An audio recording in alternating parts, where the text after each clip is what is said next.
संसार को चलाने वाला तो ईश्वर है, तर अभी मानव नहीं मानते हैं कि भगवान का एक भक्ति करने वाला, एक भगवान का गुरु महाराज वाला ऐसे खुले से नांगे शरीर लेके घूमते हैं। तो जुन जुन दीदी बहनी, भाई बहनी, बाल बच्चा इससे त्रास होते हैं। मीडिया में बहुत प्रचार प्रसार हुआ से भी फिर गुरु महाराज ऐसे हिँडेगा तो हम सब लोग ऐसे हिँड्न पड़ेगा भन्ने पनि मानवभाव में डर त्रास हो गया।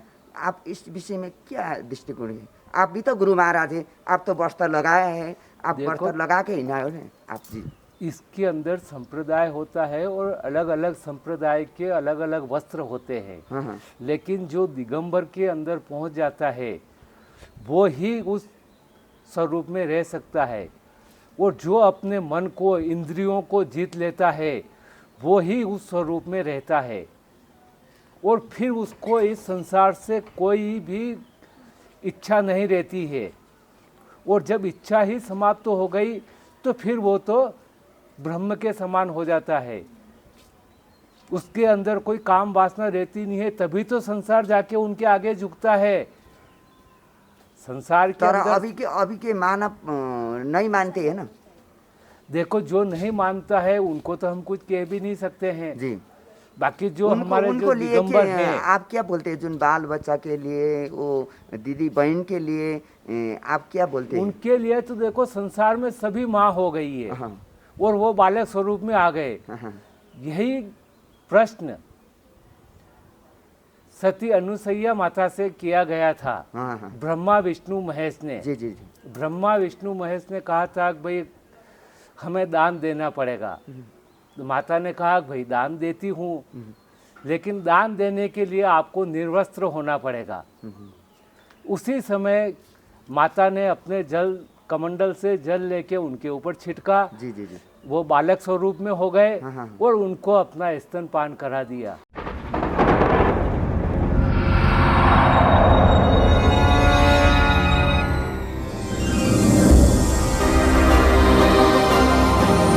कैसे भी कहो, हाँ। मानना उसको शक्ति को ही पड़ेगा और ईश्वर को ही मानना पड़ेगा। जय सिया राम। कह रहे हैं भाई, कोई कह रहा है कि नेपाल से भारत बुलाओ, कोई कह रहा है भारत से नेपाल बुलाओ। ये तो कोई इसका विकल्प नहीं हुआ। इस संसार के अंदर जो भी जहाँ रह रहा है उसकी आप सुविधा करो ना वहीं पे, और सुविधा आप उसको दोगे और उसकी सुरक्षा करोगे तो इधर से उधर बुलाने की जरूरत कहाँ हो रही है। हाँ। इस व्यवस्था को डगमगा तो हम रहे हैं। जो जहाँ स्थित है उसको वहीं स्थित रहने दो। जी। उसको जो कुछ भी कमी हो उस कमी का पूर्ण करो आप उसकी। और जब नहीं कर सकते हो तो टीवी के ऊपर, पत्रिका के अंदर बोलने से और देने से उसका कोई औचित्य नहीं है। अभी नेपाल के प्रधानमन्त्रीले एउटा राम चाहिँ नेपालमा जन्मिएका हुन्, अयोध्या नेपालमै है, बोले एक शब्द बोलने से चाहिँ इंडिया के गुरु महाराजले, केही गुरु महाराजले चाहिँ नेपाल के प्रधानमंत्री ले ऐसा काम कदम चलना नहीं चाहिए था, ऐसा काम कदम गलत है बोलते हैं। आप तो ज्ञानी एकदम भक्ति है, आप इससे वो आपका जो देश में बैठने वाले गुरु महाराज को ऐसा शब्द प्रयोग करने वाले गुरु महाराज को आप क्या समझते? देखो, इस संसार के अंदर जो भी हमारे शास्त्र बने हुए हैं जी, वाल्मीकि जी ने रामायण की रचना की, तुलसीदास जी ने रामायण की रचना की, और सभी रामायण के अंदर जहाँ सरयू है वहीं अयोध्या है। और यह तो मनु और शतरूपा को भगवान ने उसी समय वरदान दे दिया था कि भाई अब तुम अयोध्या के अंदर जाओ और वहाँ रहो ताकि मेरा अवतार वहीं होगा। अब जब सरयू हो और सरयू नहीं है तो हम उसको कैसे मान लें अयोध्या? और जो अपनी इच्छा से अयोध्या मान रहा है तो उसको भी हम धन्यवाद देते हैं कि कम से कम वो परमात्मा की तरफ तो जा रहे हैं। हाँ। और जो परमात्मा की तरफ जा रहे हैं हमको प्रसन्नता है। कम से कम ईश्वर का नाम तो लिया जा रहा है ना। आप पूरे विश्व को अयोध्या बना दो, हम तो उसी से प्रसन्न हैं। और जब हमारे राम का नाम पूरे विश्व के अंदर होगा जी। और जीव मात्र जब राम के नाम से प्रेम करेगा तो पूरा विश्व अयोध्या ही हो जाएगा। जुन अभी नेपाल में ये विश्व जगत में ये एक कोरोना के नाम लेके बहुत बाल बच्चा वृद्धा वृद्धि बहुत रोता है, ये मानव कैसा प्रकार का है, आप कैसे देखते हैं? मानव के अंदर क्या है, भगवान ने एक मन दिया है और उसी मन की वजह से मनुष्य दुखी होता है।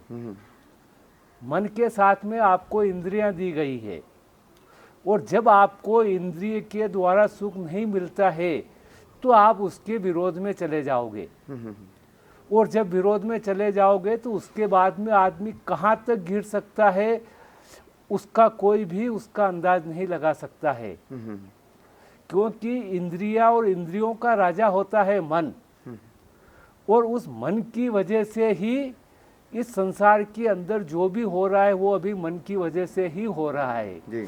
इसके अंदर परमात्मा का कोई भी हस्तक्षेप नहीं है। परमात्मा ने तो एक ऐसी सुंदर सृष्टि की रचना की है कि जिसके अंदर मानव को आनंद ही आनंद मिले जी। लेकिन मानव स्वयं ही उन मर्यादाओं से उस संस्कृति से अलग चला गया है। आज जो संसार के अंदर कहते हैं कि भाई कन्यादान किया जाता था, लेकिन आज हमारे एक ऐसा प्रावधान चल रहा है जिसके अंदर जी। पुत्री के द्वारा कमाया हुआ पैसा पिता को दिया जा रहा है।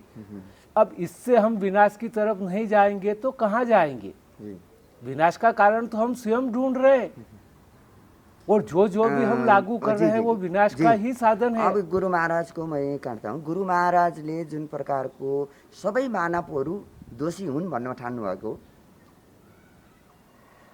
देखो इस गल्ती सबै मानवबाट भएको छ, अब गल्ती सुधारेर संस्कार र संस्कृति पट्टि जाना पड़ेगा, आप ऐसे बोल रहे हैं। यह बात तो राम जी ने सुंदरकांड के अंदर भी कही है कि जब जो भी जीव मेरे सन्मुख आ जाता है या मुझसे प्रेम करता है, मुझे याद करता है, उसके मेरे सन्मुख आते ही उसके करोड़ों जन्म के पाप नष्ट हो जाते हैं जी। और राम जी ने जो भगवान कहा जाता है जिनको अवतार हुआ है, उन्होंने 2 ही जगह जल से तिलक करके उनको राज्य दे दिया था। सुग्रीव को भी जल से तिलक करके उसको राज्य दे दिया।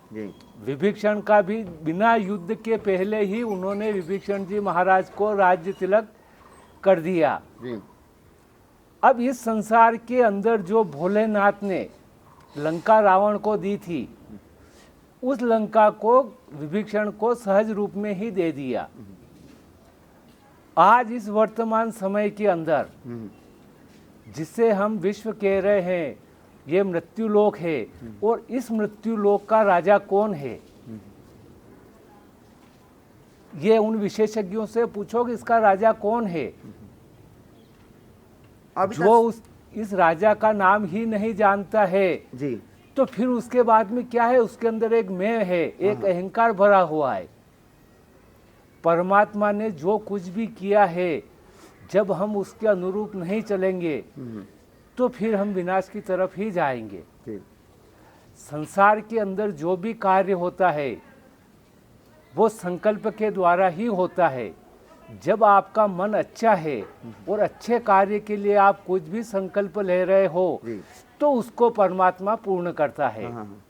जी, गुरु महाराज को मैं यही जोड़ता कह रहे रोकता हूँ। एक प्रश्न मेरे पास है, जुन नेपाल के अभी का राजनीति एकदम लड़ाई एउटा द्वंद्व के आतंक में चल रहा है।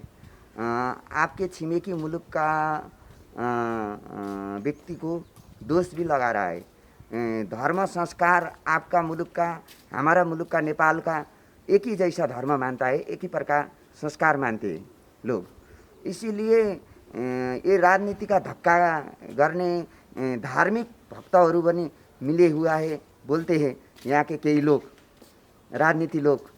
अभी सत्ता में बैठने वाला, सत्ता के बाहर में बैठने वाला धार्मिक युद्ध चाहता है या धार्मिक माता एक शांति होता है, धार्मिक कोई संस्थाले चाहिँ धार्मिक युद्ध करना पड़ेगा बोलते आप इस विषय में क्या धारणा है आपके जुन गुरु महाराज की धारणा कैसा है? देखो, तुलसीदास जी ने भी लिखा है, स्पष्ट लिखा है, जब प्रजातंत्र आएगा तो उस प्रजातंत्र के अंदर खींचातानी ही होगी।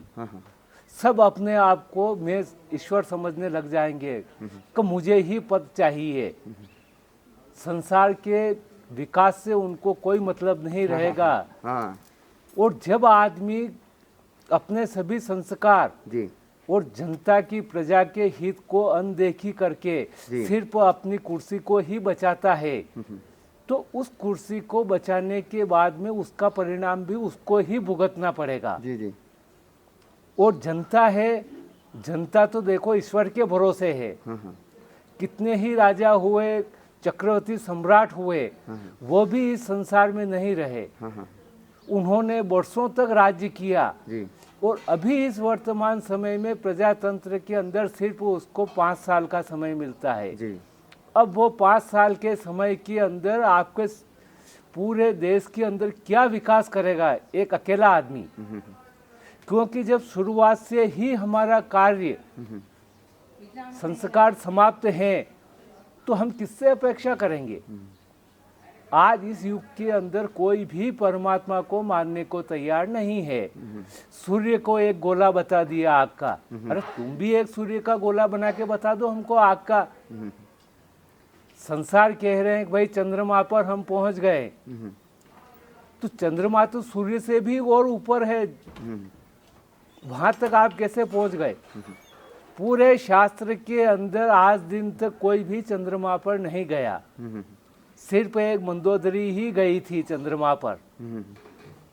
देवता भी नहीं जाते हैं चंद्रलोक में, जहाँ चंद्रदेव निवास करते हैं। तो अब इस संसार को जो आज के विशेषज्ञ हैं उनके अंदर जैसा उनके अंदर हमने भरा है वही तो बाहर निकालेंगे। गुरु महाराज को मैं एक प्रश्न आ गया, जिन अभी इंडिया के टीवी चैनल पर, इंडिया के न्यूज़ पर ऐसा प्रकार का न्यूज़ आया कि जिन गुरु महाराज बनते, गुरु महाराज का ये सारा शरीर नंगा बना के घूमते हैं, ये ऐसा गुरु महाराज है या क्या है? कैसे बनाया जाता है? वो वस्त्र नहीं पहन के हिंडते, ऐसा भी आपके देश में है ना? देखो वो कैसा धर्म है, ये कैसा संस्कार है? ये दिगंबर कहते हैं उनको, वो उनका स्वरूप ही अलग होता है। और जो बाल स्वरूप में चला जाता है और जो दिगंबर है, जिनके अंदर काम वासना नहीं है, उनको इस संसार से कोई लेना देना नहीं है और उनको वस्त्र की भी कोई आवश्यकता नहीं जी है। जी। वो ऐसा संस्कार दिखाने से हमारा बाल बच्चा, हमारा धर्म संस्कार में तो टूटा हुआ ना। ये धर्म संस्कार का व्यक्ति, भगवान का भक्त ऐसे शरीर दिखा के हिंडने से तो क्या सोचते कि भक्त है, भक्त धर्म गुरु से भेटना भी बहुत डराते हैं।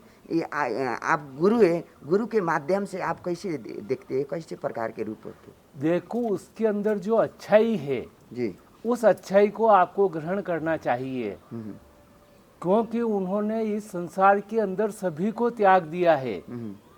यहाँ तक कि वस्त्र भी त्याग दिया है। उन्होंने ईश्वर के ही ऊपर आधारित है और उन्होंने कहा संसार को चलाने वाला ईश्वर ही है।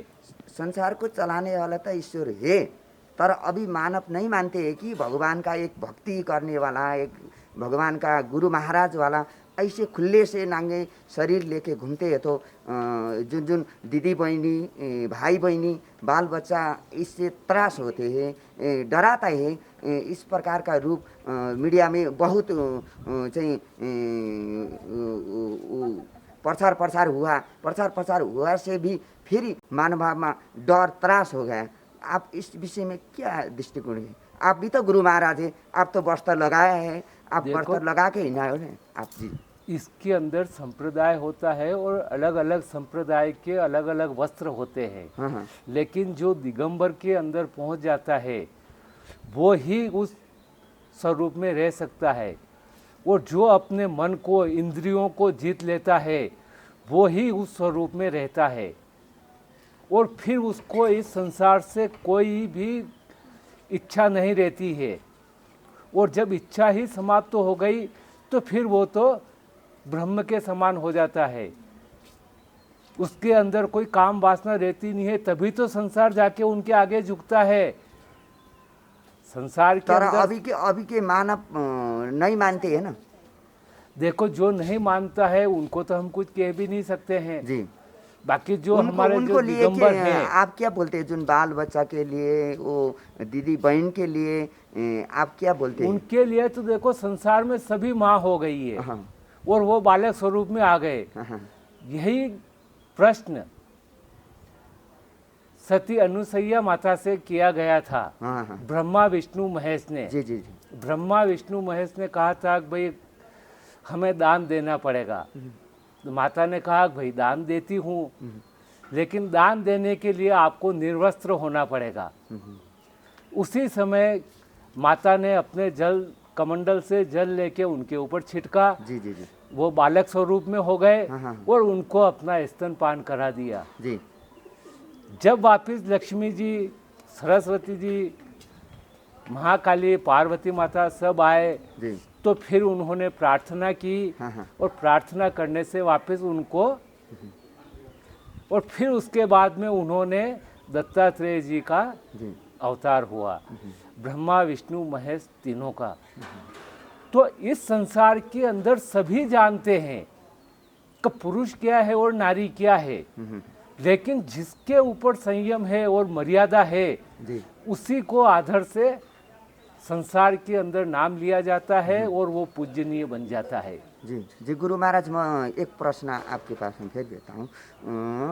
संसार के लोग में ये जल न पानी नहीं चलते हैं, ऐसे पानी या जात भात मानव में लगाया है, ये कि शास्त्र में भगवान ने लिखा है, ये क्या देखते हैं आप लोग गुरु महाराज?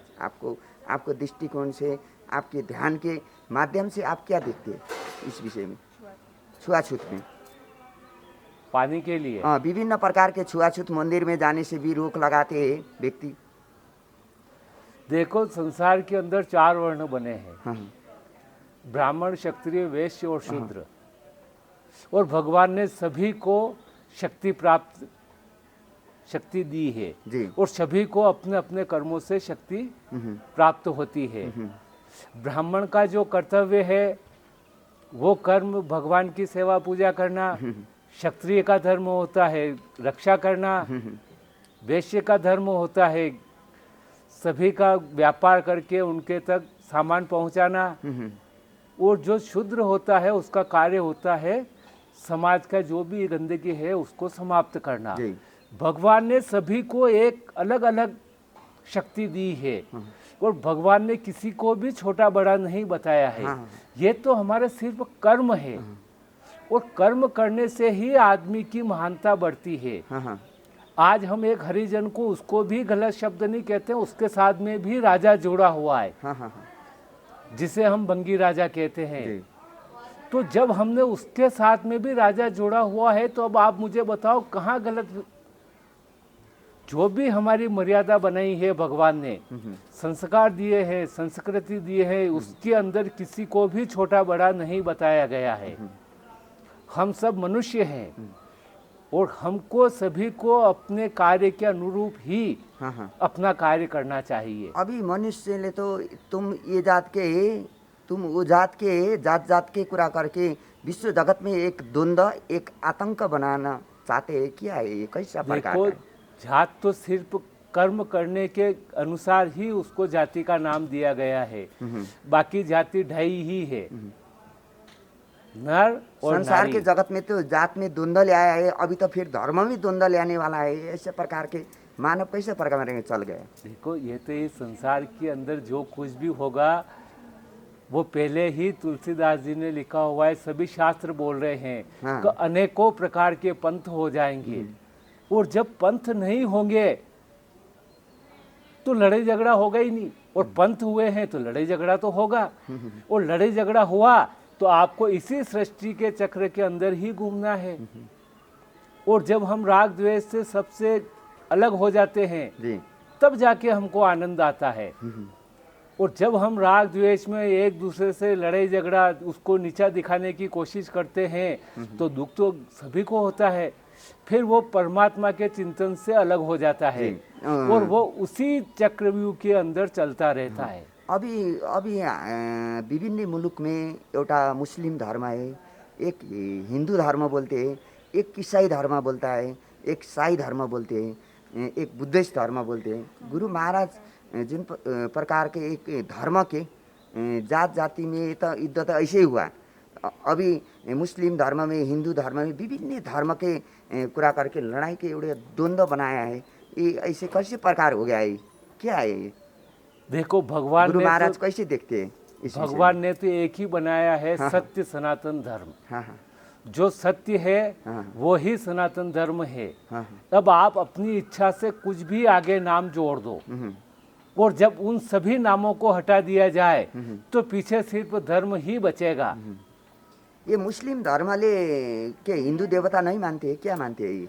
मैं क्या बोल रहा हूँ, इस संसार के अंदर हाँ हाँ मनुष्य हाँ किसी भी रूप में लो, हाँ कैसे भी कहो, हाँ मानना उसको शक्ति को ही पड़ेगा और ईश्वर को ही मानना पड़ेगा। आप उसका नाम चेंज कर दो, हाँ नाम बदल दोगे, लेकिन नाम बदलने से जो सृष्टि का निर्माता है उसको आप नहीं बदल सकते हो। हाँ भगवान ने कहा है गीता के अंदर, तू जिस प्रकार से जिस को भजेगा जी तू वहीं तक जाएगा। और तू यदि अगर मान लो मेरा नाम लेता है तो तू मेरे तक आएगा। अब यह तो मनुष्य की प्रवृत्ति है, मनुष्य को कहाँ जाना है यह उसको सोचना है। उसको पितृलोक तक जाना है, कि स्वर्ग तक जाना है, कहाँ जाना है, या ईश्वर के पास जाना है, ये उसके विचार के ऊपर आधारित है। जी जी जी जुन प्रकारको अहिले संसारको जगतमा एउटा महामारीको रोग देखिएको छ, कोरोना भन्छन्। एक कोरोना चल गया, इंडिया में बहुत कोरोना लग गया, अनि नेपाल में भगवान का भक्त पशुपतिनाथ में दर्शन में आ गया भन्ने कुरा पनि आइराखेको छ। आप कैसे इस कुरा को कैसे? देखो आप सब जो भी कह रहे हो कोरोना कोरोना, हाँ इस संबंध में क्या कहूँ, ये तो विशेषज्ञों ने नाम दिया है। हाँ, हाँ। और 5 को मिश्रण कर दिया उन्होंने। तब इसका तो हमारे पास में कोई उपाय है नहीं। गुरु महाराज के पास में ये कोरोना के रोग से एक इसको चाहिँ डर भगाने, मन में डर भगाने के लिए क्या है? गुरु के पास में, गुरु महाराज के पास में क्या है? साधना है कि भजन है कि विभिन्न प्रकार का क्या है आपके पास में? इस कार्य के अंदर कैसे जाना पड़ेगा? विश्व में तो लॉकडाउन लगाया है, यह भय भी समाप्त हो सकता है। हाँ हाँ इस भय को समाप्त करने के लिए जी जितने भी हमारे हैं मनुष्य जी जो समझदार हैं, ज्ञानी हैं, उन लोगों को जी जो भारत के प्रधानमंत्री हैं नरेंद्र मोदी जी, हाँ उनसे आप यदि अगर मान लो आग्रह करते हो सभी प्रजा मिलकर और उनसे प्रार्थना करो और उनको कहो कि आप यह संकल्प लीजिए कि मैं 9 दिन की रामायण तीर्थराज प्रयाग के अंदर संतों के सानिध्य में करवाऊंगा।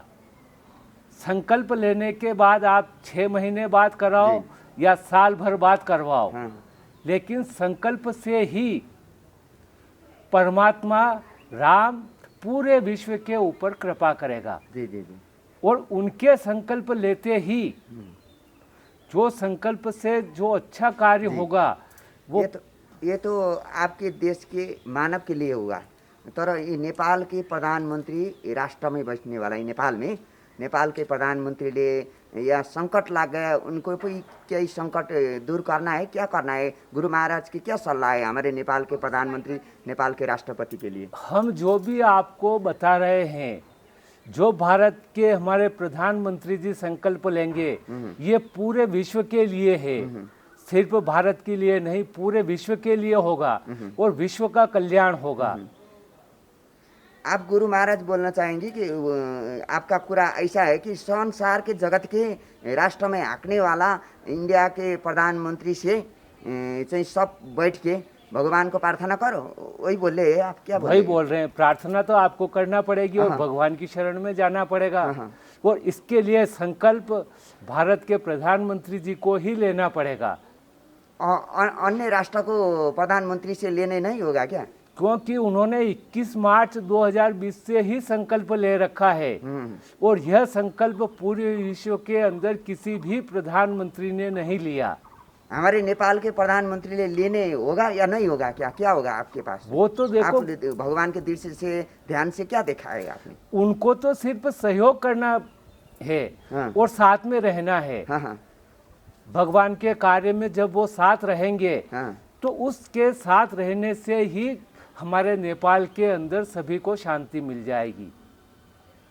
और यह इसके लिए हमारे नेपाल के जो प्रधानमंत्री जी हैं उनको भी यह अनुरोध करना चाहिए भारत के प्रधानमंत्री जी से कि आप यह कार्य अति शीघ्र करें, अति शीघ्र संकल्प लें ताकि पूरे विश्व के अंदर शांति हो। क्योंकि रामायण के अंदर आपको सभी चीज मिलेगी जो असंभव को भी संभव कर देता है। जब ऐसे मंत्र हैं, ऐसे सब कुछ हैं और जब हम उनको बोलेंगे और उनके संकल्प द्वारा वह बोला जाएगा तो पूरे विश्व के अंदर शांति होगी। अभी नेपाल के लोग इंडिया में बैठा है, जिन प्रकार के आर्मी में विभिन्न प्रकार के जागीर खाते, जिन नेपाली युवा वर्गले आपके देश में रक्षा किया है, जुन छिमेकी मुल्क में इंडिया में आपके स्थान में, वहाँ से चाहिँ नेपाली लोग को सब भगा दो, सबको नेपाल पहुँचा दो बोलते हैं आप जैसे भगवान के भक्त हैं। इस विषय में आपका क्या धारणा है? यह बात देखो, न तो हमारे भारत के प्रधानमंत्री जी कह सकते हैं, न कोई समझदार व्यक्ति है वो यह बात कहेगा कि भाई इनको भगा दो। आप जैसे ही भगवान का भक्त ने ऐसे ही बोला है। क्योंकि इसके अंदर जो अज्ञानी है, जिसके अंदर अनुभव नहीं है, वो ही कहेगा कि इनको यहाँ से भगा दो। इस सृष्टि में से तो नहीं भगा सकते हो। तर द्वंद्व बनाएगा था नेपाल र इंडिया के लोग में एक द्वंद्व हालने चाहे है ना। एक गुरुले आप जैसे गुरु जुन महाराज बैठाए आपके मुल्क में, ऐसा शब्द प्रयोग किया, ये स्वाता है क्या? हर एक आदमी को भगवान ने अलग अलग विचार दिए हैं, अलग अलग शब्द